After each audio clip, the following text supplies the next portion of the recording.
Type সির যে পোর্টটা হবে সেই পোর্ট থেকে আমাদের দুইটা লাইন, একটা CC1 একটা CC2 কি হবে, বের হবে।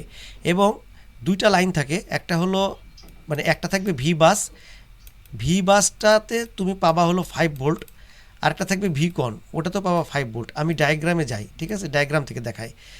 ধরো এই চিপটাতে 7 নাম্বার পিনে CC1, 8 নাম্বারে হলো ভিকন মানে কি 5 ভোল্ট, এই 5 ভোল্ট। আর একটা হচ্ছে 22 নাম্বার পিনে হলো ভি বাস। যখন আমরা লাইন দেব, আমি তোমাকে ডায়াগ্রামটা দেখা দিচ্ছি, যখন আমরা লাইন দেব হ্যাঁ ফার্স্টে তুমি পাবা হলো 5 ভোল্ট, এবং কিছু সেকেন্ড পরে তারপরে তুমি মানে মিলি সেকেন্ড, কয়েক মিলি সেকেন্ড পরে তুমি দেখবা এই 5 ভোল্টটা 20 ভোল্টে যাবে। তার মানে 5 ভোল্ট আসে, ওইটা ভি বাস 20 ভোল্টে চলে যাবে। তো সেটার জন্য আমার CC1 অথবা CC2 যে কোনো একটা কানেক্টেড হয়, যেটা কানেকশানে যাবে, যে লাইনটা কানেকশানে যাবে সেটা ভোল্টেজ হবে 1.6 1.4। এবং তুমি যদি ডিওসোতে দেখো তাহলে এখানে দেখতে পাবা, এখানে কি দেখতে পাবা, এটা তোমার হচ্ছে কমিউনিকেশন দেখতে পাবা, ঠিক আছে। যে লাইনটাতে কমিউনিকেশন দেখতে পাবা সেই লাইনে 1.4 থেকে 1.6 এরকম অ্যাবভ ভোল্টেজ পাবা। তার মানে তখন বোঝা যাবে যে আমার CC1 লাইনটা কানেক্ট হয়েছে। আগে আমি এটা বলি, তারপরে তোমার যে ডায়াগ্রামের যেই হিসাবটা সেটা আমি বলে দিচ্ছি। তো এইটা আমরা দেখব যে আমার কোন লাইনটা কানেক্ট হচ্ছে, এবং ভিকনে 5 ভোল্টে থাকবে, ভি বাসটা 5 থেকে 20 হবে। এই যে 5 ভোল্ট থেকে 20 ভোল্ট হয়ে গেল, তার মানে আমার কমিউনিকেশনটা এটাতে এই বোর্ডে পুরোপুরি হয়েছে। আচ্ছা, যদি না হয় তাহলে 5 ভোল্ট ওখানে দাঁড়াই থাকবে, 5 ভোল্ট আর 20-তে যাবে না, ঠিক আছে।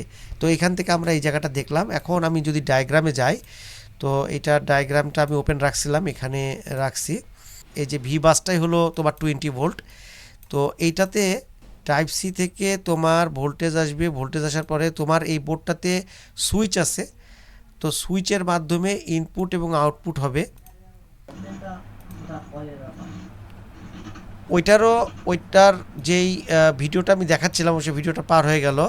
ওর দুইটা করে লাইন তোমার ধরো এক প্রান্তে CC1 2 একটা করে থাকে, যে কোনো একটা কানেকশন হয় মানে PDICর সাথে, ঠিক আছে। এর মাঝখানে আমাদের সুইচ দেওয়া থাকতে পারে, তো সুইচগুলো অনেক সময় নষ্ট হয়ে যেতে পারে, সুইচ নাও থাকতে পারে। তো 840G6 যেটার উপর আমি ভিডিওটা করছি ওটা ওরকম করে কোনো সুইচ নেই, সরাসরি PDIC আছে। তো সেইটা কনভার্ট হয়ে সেই ভোল্টেজটা 5 ভোল্ট থেকে একটা মসফেট হয়ে 840G6 এর কথা বলতেছি, মসফেট হয়ে তোমার ভি বাস সেখানে যাবে।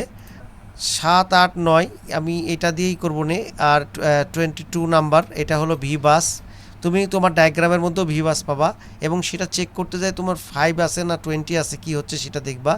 এবং CC1 যদি কানেক্ট হয় তোমার চার্জিং পোর্টের সাথে, টাইপ সির সাথে, তাহলে CC1 যদি কানেক্ট হয় তাহলে তুমি সেখানে একটা ভোল্টেজ পাবা, মিলিভোল্ট 1.6 1.4 এরকম ভোল্টেজ পাবা। আর একটা CC2 যদি কানেক্ট না হয় তাহলে সেটা 0 ভোল্ট পাবা। তাহলে বুঝবা যে তোমার টাইপ সি এই CC1 কানেক্ট হয়েছে। আর তুমি যদি যে একটা ঘুরায় দাও দেখবা যে CC2 কানেক্ট হবে, এবং সেই ভোল্টেজটা তুমি তখন সেখানে পাবা। তো এইভাবে এটা কানেক্ট হবে। এরপরে এটা হলো যে এর যে মানে ভিবাস যে মসফেট, মানে টাইপ সির যে মসফেট, সেটা পার হয়ে তারপরে ডিসি ইনের মসফেটের কাছে যায়। এটার আমার কাছে পিকচার সুন্দর করে আমার ড্রয়িং করা আছে, এই পিকচারটা আমি তোমাকে সামনে দেখাবো নে। তাহলে সেই ক্ষেত্রে টাইপ সির এই কনসেপ্ট তোমার কাছে একেবারেই সহজ মনে হবে যে এটা আসলে কিভাবে কাজ করে। এটা কিন্তু খুবই সহজ, আসলে ওই জায়গাটাতে আমরা বুঝতে পারি না, যার কারণে এটা মনে হয়।